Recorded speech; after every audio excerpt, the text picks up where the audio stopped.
How to change email on Crunchyroll tutorial. Now, if you would like to change your email on Crunchyroll, instead of using a mobile, I would recommend you open up your laptop or computer, then go to crunchyroll.com and then log into your respective account where you want to change your email. After you do that, click on the profile icon from the top right hand side. From the drop down menu, go to the option called Settings. Once you go to settings, on the left hand side you can see account section under which you'll find the option called email.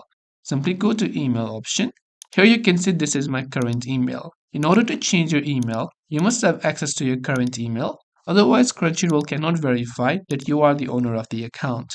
So just click on send email change link. It will send a link to your current email inbox. Then after that, you just log into your email. You can see an email from Crunchyroll that says email change verification. Just go to that and then click the option that says change email. Now, after you've done that, you simply have to input the new email address that you want to use and then again confirm the new email address and then enter your password to verify that you are the owner of the account. Then click on the update email button to add and change your email address on Crunchyroll. I hope the video helped you. If you have got any further questions, feel free to leave them down.